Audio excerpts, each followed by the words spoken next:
Praise the Lord. ಕರ್ತನ ಪರಿಶುದ್ಧ ನಾಮಕ್ಕೆ ಸ್ತೋತ್ರವಾಗಲಿ. Blessed day in the presence of God.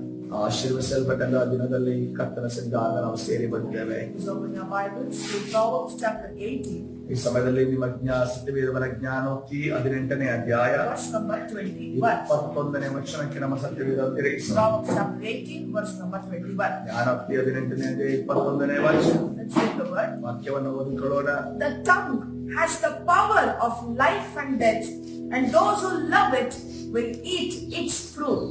ಜೀವನ ಮರಣಗಳು ನಾಲಿಗೆಯ ವಶ, ವಚನ ಪ್ರಿಯರು ಅದರ ಫಲವನ್ನು ಅನುಭವಿಸುವರು. Hallelujah. Let's all read it again, all together. ಎಲ್ಲರೂ ಕೂಡ ಒಟ್ಟಾಗಿ ಓದಿಕೊಳ್ಳೋಣ. No. ಜೀವನ ಮರಣಗಳು ನಾಲಿಗೆಯ ವಶ, ವಚನ ಪ್ರಿಯರು ಅದರ ಫಲವನ್ನು ಅನುಭವಿಸುವರು. Hallelujah.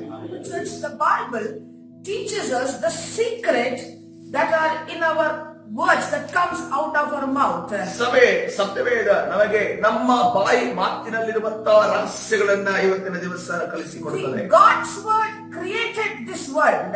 ದೇವರ ಮಾತು, ದೇವರ ವಾಕ್ಯ ಈ ಲೋಕವನ್ನು ಉಂಟು ಮಾಡಿತು. And the Bible says, ಅದೇ ರೀತಿಯಲ್ಲಿ ಸತ್ಯವೇದ ರೀತಿಯಲ್ಲಿ ಹೇಳ್ತಾ ಇದೆ. Jesus says, ಯೇಸು ಕ್ರಿಸ್ತನ ಅದೇ ರೀತಿಯಲ್ಲಿ ಹೇಳ್ತಾ my words are spirit and life. ನನ್ನ ಮಾತುಗಳು ಆತ್ಮ, ನನ್ನ ವಾಕ್ಯವು ಆತ್ಮವು ಜೀವವು ಆಗಿದೆ. So there is power in words. ನಮ್ಮ ಮಾತುಗಳಲ್ಲಿ, ಯೇಸುವಿನ ಮಾತುಗಳಲ್ಲಿ ಶಕ್ತಿ ಇದೆ. See, any word that proceeds out of God's mouth, ದೇವರ ಬಾಯಿಯಿಂದ ಯಾವ ಮಾತುಗಳು ಹೊರಗಡೆ ಬರುತ್ತದೋ it will never return back empty. ಅದು ನೆರವೇರದೆ ಅದು ಹಿಂತಿರುಗಿ ಹೋಗೋದೇ ಇಲ್ಲ. Correct or not? ಹೌದಲ್ವೋ? It will accomplish the task and it will come back with the result. ಯಾವ ಕಾರ್ಯವನ್ನ ಅದು ಮುಕ್ತಾಯಗೊಳಿಸಬೇಕೋ ನೆರವೇರಬೇಕಿದೆಯೋ ಅದನ್ನು ಮುಕ್ತಾಯಗೊಳಿಸಿ ತದನಂತರ ಪ್ರತಿಫಲವನ್ನು ತಂದುಕೊಡುವಂತದ್ದಾಗಿದೆ. That is the power in God's word. ಅದು ದೇವರ ವಾಕ್ಯದಲ್ಲಿ, ದೇವರ ಮಾತಿನಲ್ಲಿರುವಂತಹ ಶಕ್ತಿಯಾಗಿದೆ. What about our words? ನಮ್ಮ ಮಾತುಗಳ ಕಥೆ ಏನು? See, we have to remember that we are made in His image. ನಾವು ಒಂದರಿಂದ ನೆನಪಿನಲ್ಲಿ ಇಟ್ಟುಕೊಳ್ಳಬೇಕು, ನಾವು ಆತನ ಸಾರೂಪ್ಯದಲ್ಲಿ ಉಂಟಾದವರಾಗಿದ್ದೇವೆ. Many words we speak every day. ನಾವು ಅನೇಕ ಮಾತುಗಳನ್ನು ನಾವು ಬಾಯಲ್ಲಿ ಪ್ರತಿದಿನ ಮಾತಾಡುತ್ತೇವೆ. So will it accomplish the task and then come back with the result, or it is doing nothing? ಅದು ನೆರವೇರಿ ಅಥವಾ ಅದರ ಕಾರ್ಯವನ್ನ ಮುಗಿಸಿ ಅದು ತದನಂತರ ಮತ್ತೆ ಪ್ರತಿಫಲವನ್ನು ತಂದು ಕೊಡುತ್ತದೆ ಅಥವಾ ಸುಮ್ಮನೆ ನಮ್ಮ ಬಾಯಿಯಿಂದ ಬರುತ್ತದೆ. For example, ಉದಾಹರಣೆ ನೋಡುವಾಗ you need a leave from your office. ನಿಮ್ಮ ಆಫೀಸ್ ಅಲ್ಲಿ ಮೇಲಾಧಿಕಾರಿಯಿಂದ ನಿಮಗೊಂದು ರಜೆ ಬೇಕಾಗಿದೆ. So what do? You prepare all the words in the mind and you go before standing for your manager. ನಿಮ್ಮ ಮನಸ್ಸಿನಲ್ಲಿ ಎಲ್ಲಾ ಮಾತುಗಳನ್ನು ಸಿದ್ಧ ಮಾಡಿ ನಾನು ಈಗ ಹೋಗಿ ರಜೆಯನ್ನ ಈ ರೀತಿಯಲ್ಲಿ ಕೇಳಬೇಕೆಂದು ಸಿದ್ಧಪಡಿಸಿಕೊಂಡು No, you are ಹೋಗ್ತೀರಿ. well prepared with the words. ನೀವು ಮಾತುಗಳಲ್ಲಿ ಬಹಳ ಸಿದ್ಧವಾಗಿ ಹೋಗಿರ್ತೀರಿ. Ask the manager, ನಿಮ್ಮ ಒಂದು ಮೇಲಾಧಿಕಾರಿಯ ಮುಂದೆ ಹೋಗಿ, sir, please, I need so and so days leave.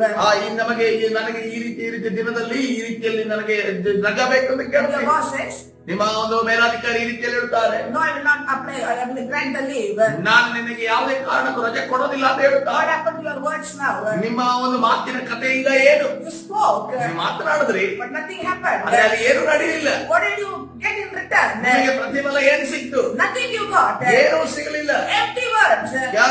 ಕೇವಲ ಏನು ಕೂಡ ಅಲ್ಲಿ ಖಾಲಿಯಾದ ವರ್ಡ್ಗಳನ್ನು ಮಾತುಗಳಿಂದ ನಾವು ನೋಡ್ತಾ But ಇದ್ದೇವೆ. if you pray before God, ಒಂದು ವೇಳೆ ನೀವು ಪ್ರಾರ್ಥನೆ ದೇವರಲ್ಲಿ ಮಾಡಿಕೊಂಡು if you ಹೋಗುವುದಾದರೆ, are a holy man, ಒಂದು ವೇಳೆ ನೀವು ಪರಿಶುದ್ಧ ವ್ಯಕ್ತಿ ಆಗಿರುವುದಾದರೆ, now you go before the boss. ನೀವು ಒಂದು ವೇಳೆ ಮೇಲಾಧಿಕಾರಿಯ ಮುಂದೆ ಹೋಗುವುದಾದರೆ, Sir, I need leave for so and so days. Sir ನನಗೆ ಈ ರೀತಿ ದಿನಗಳಲ್ಲಿ ನನಗೆ ರಜೆ ಬೇಕೆಂದು ಕೇಳುವುದಾದರೆ, The boss has granted, man, go enjoy.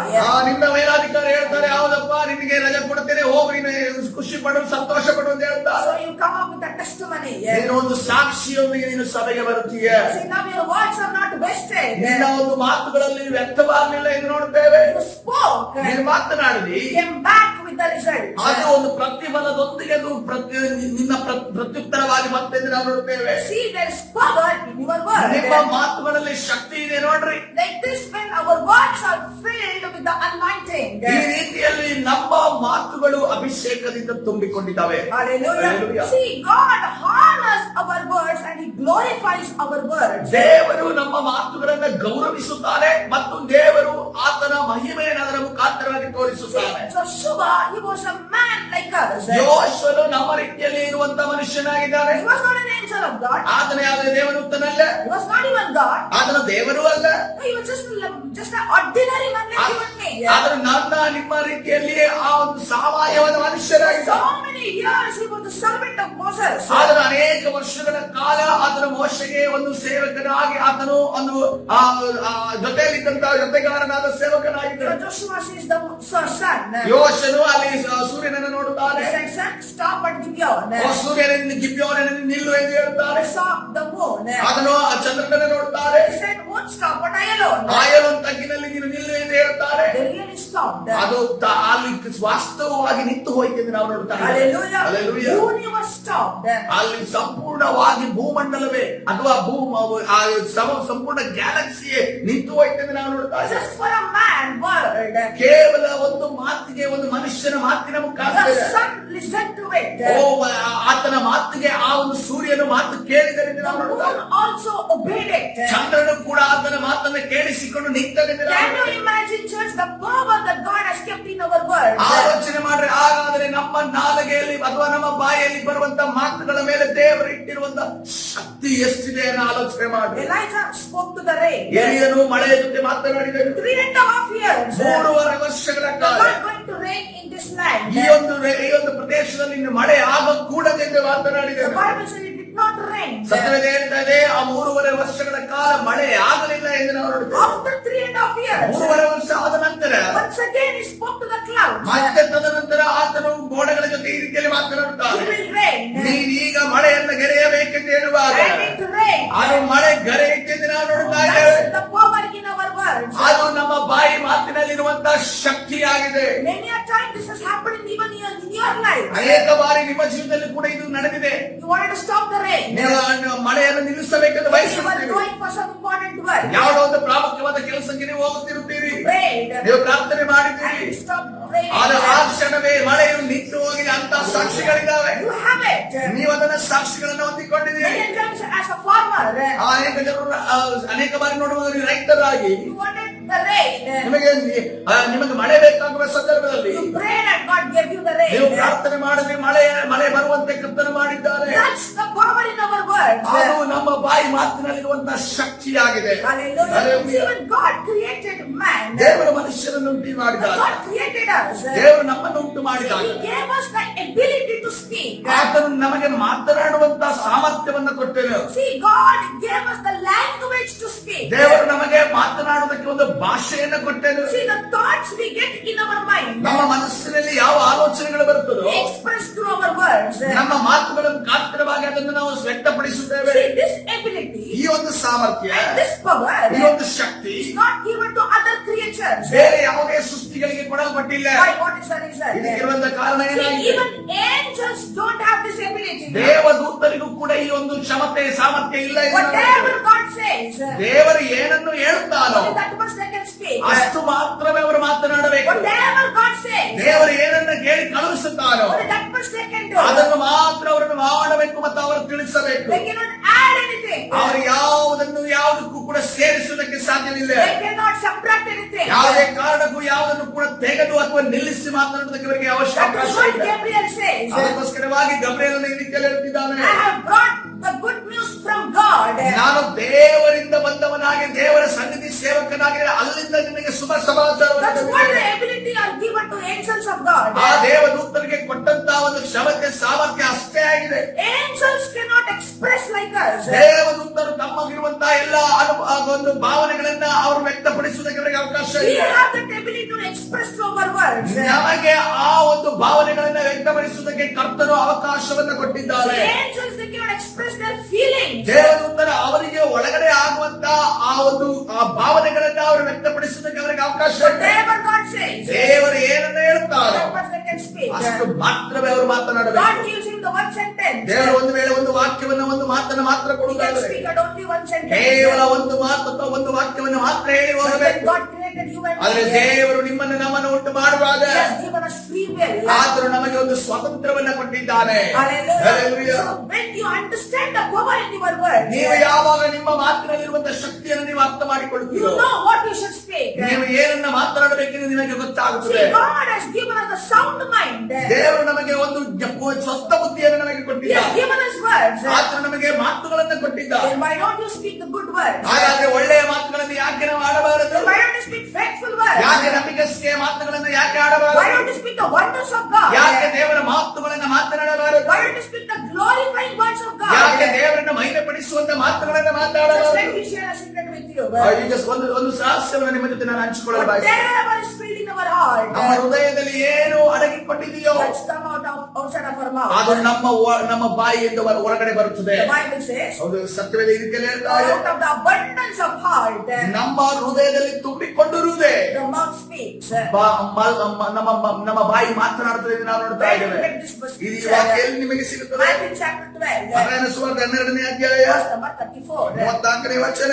The word says, ವಾಕ್ಯ ಈ ರೀತಿಯಲ್ಲಿ ಹೇಳ್ತಾ ಇದೆ. out of the abundance of the heart, ಹೃದಯದಲ್ಲಿ ತುಂಬಿರುವುದೇ the mouth speaks. ಬಾಯಲ್ಲಿ ಹೊರಡುವುದು. Hallelujah. Hallelujah. So how to bring blissful words out of our mouth? ನಮ್ಮ ಬಾಯಿಯ ಮುಖಾಂತರವಾಗಿ ಆಶೀರ್ವದಿಸಲ್ಪಟ್ಟಂತ ಮಾತುಗಳನ್ನು ಹೇಗೆ ಹೊರಗಡೆ ತರುವುದು? The thoughts of our heart, ನಮ್ಮ ಹೃದಯದ ಆಲೋಚನೆ, the thinkings of our heart, ನಮ್ಮ ಹೃದಯದ ಒಂದು ಆಲೋಚನೆಗಳು, the imagination of our heart, ನಮ್ಮ ಹೃದಯದ ಆಲೋಚನೆಗಳನ್ನು ನೋಡುವಾಗ it must be filled with the blessings. ಅದು ಒಂದು ಆಶೀರ್ವಾದದಿಂದ When ತುಂಬಿಕೊಂಡಿರಬೇಕು. our heart is blessed, is filled with the blessings, ಯಾವಾಗ ನಮ್ಮ ಹೃದಯವು ಅದು ಸಂಪೂರ್ಣವಾದ ಆಶೀರ್ವಾದದಿಂದ then ತುಂಬಿಕೊಂಡಿರುತ್ತದೆ, only blessful things will come out. ಕೇವಲ ಆಶೀರ್ವಾದದ ವಿಚಾರಗಳು ಮಾತ್ರವೇ ಹೊರಗಡೆ ಬರುತ್ತದೆ. I will give you 3 secrets.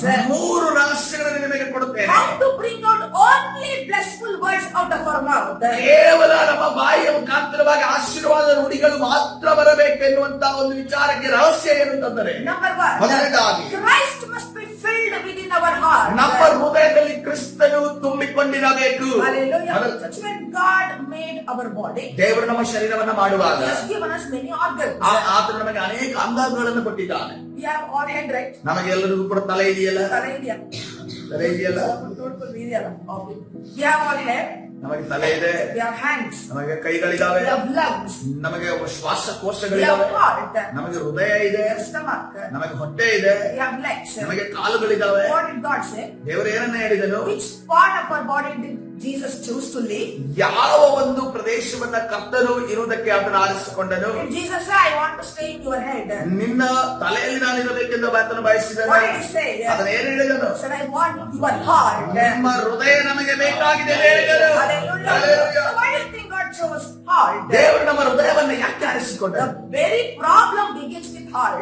ನಮ್ಮ ಹೃದಯದಿಂದಲೇ ಅಲ್ಲಿಂದಲೇ ಸಮಸ್ಯೆ ಪ್ರಾರಂಭವಾಗ್ತದೆ. All imaginations begins within heart. ಎಲ್ಲಾ ಆಲೋಚನೆಗಳು ನಮ್ಮ ಹೃದಯದಿಂದಲೇ ಪ್ರಾರಂಭವಾಗ್ತದೆ. Therefore, if Christ occupies our heart, ಒಂದು ವೇಳೆ ನಮ್ಮ ಹೃದಯವನ್ನ ಕರ್ತನು ಆವರಿಸಿಕೊಳ್ಳುವುದಾದರೆ then everything else will be fine. ಎಲ್ಲವೂ ಕೂಡ ಸರಿಯಾಗಿ ಇರುತ್ತದೆ. See, when our hearts are filled with Christ, ಯಾವಾಗ ನಮ್ಮ ಹೃದಯವು ಕ್ರಿಸ್ತನಿಂದ ತುಂಬಿಕೊಂಡಿರುತ್ತದೋ everything that we speak will be according to God's will. ಎಲ್ಲವೂ ಕೂಡ ದೇವರ ಚಿತ್ತದ ಪ್ರಕಾರವಾಗೇ ನಡೆಯುತ್ತದೆ. So when we speak according to His will, ನಾವು ಯಾವಾಗ ದೇವರ ಚಿತ್ತದ ಪ್ರಕಾರವಾಗಿ that ಮಾತನಾಡ್ತೇವೆ, word will never come back empty to us. ಆ ಮಾತುಗಳು ಯಾವುದೇ ಕಾರಣಕ್ಕೂ ತಿರುಗಿ ನೆರವೇರದೆ ಬರೋದೇ ಇಲ್ಲ. Hallelujah. Hallelujah. So the first thing is, ಈಗ ಮೊದಲನೇ ವಿಚಾರ ನೋಡುವ, Christ must be filled within our hearts. ಕ್ರಿಸ್ತರು ನಮ್ಮ ಹೃದಯದಲ್ಲಿ ತುಂಬಿಕೊಳ್ಳಬೇಕು. Number 2, ಎರಡನೇದಾಗಿ our hearts must be filled with the scriptures of God. ನಮ್ಮ ಒಂದು ಹೃದಯ ದೇವರ ವಾಕ್ಯದಿಂದ ತುಂಬಿಕೊಳ್ಳಬೇಕು. We must be filled with words of God. ನಾವು ದೇವರ ವಾಕ್ಯದಿಂದ ತುಂಬಿಸಿಕೊಳ್ಳಬೇಕು. Look what the psalmist says. ಕೀರ್ತನೆಗಾರನು ಏನನ್ನು ಹೇಳ್ತಾನೆ? Psalms 119 verse number 11. ಕೀರ್ತನೆ 119ನೇ ಅಧ್ಯಾಯ 11ನೇ ವಚನ.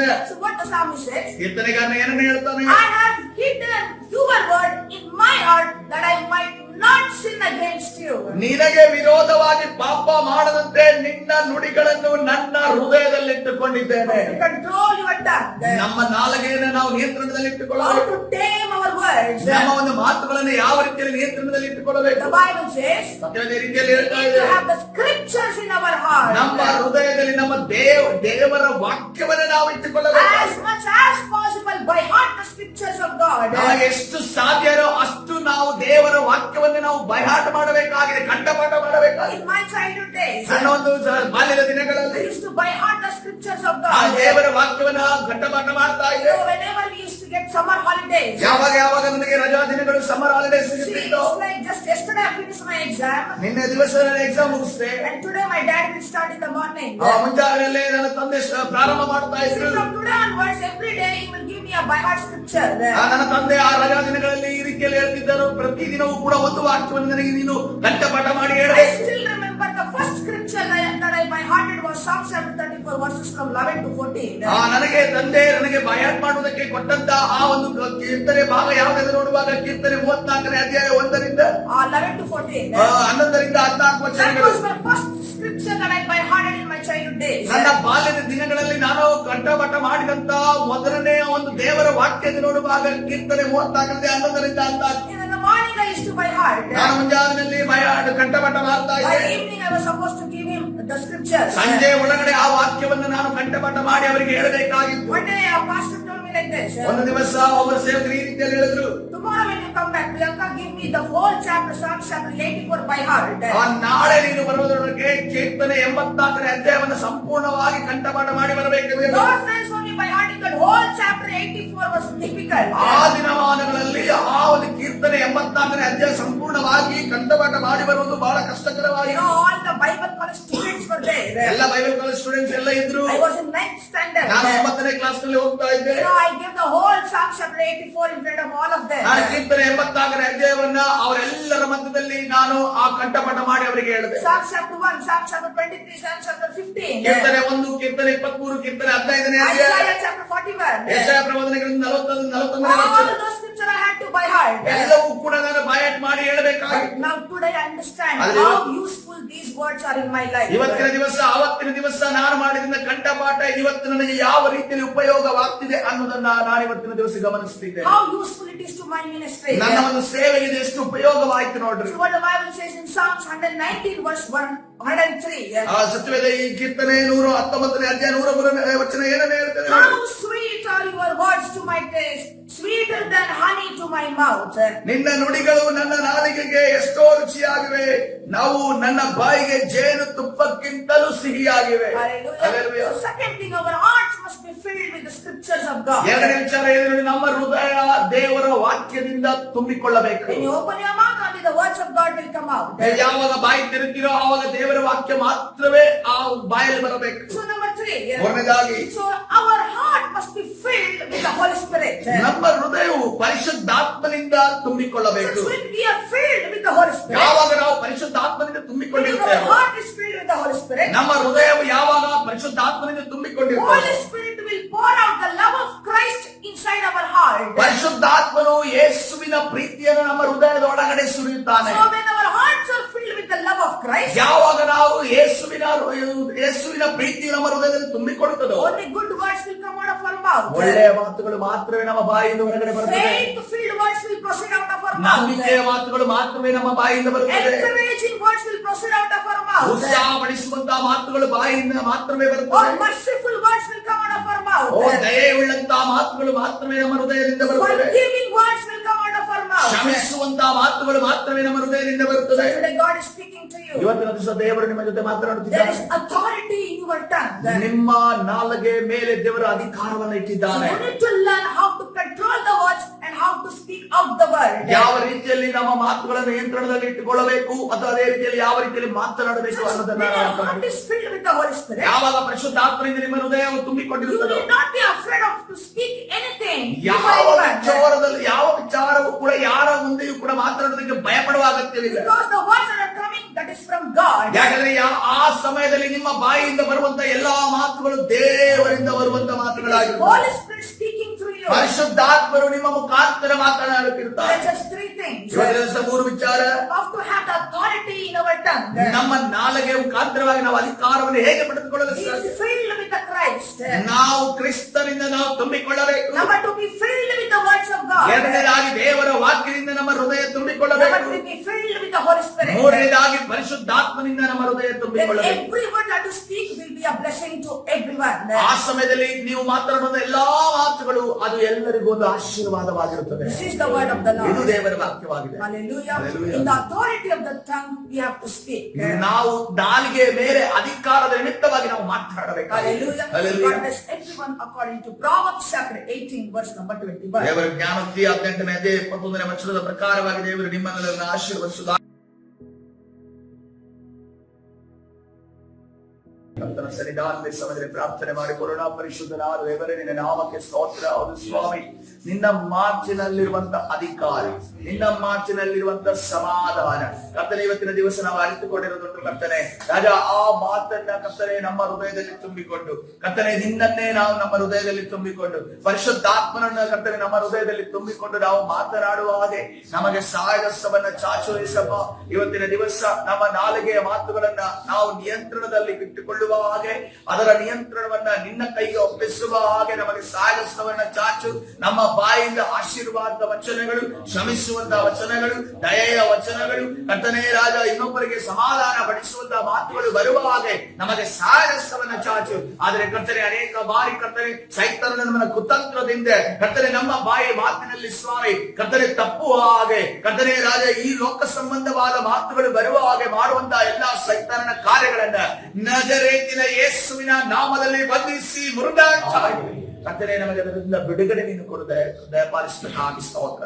ಕರ್ತನಾದ ಯೇಸು ಸ್ವಾಮಿ ಹೆಸರಲ್ಲಿ ಪ್ರಾರ್ಥನೆ ಕೊಡ್ತೇನೆ ಜೀವವುಳ್ಳ ತಂದೆ, ಆಮೆನ್.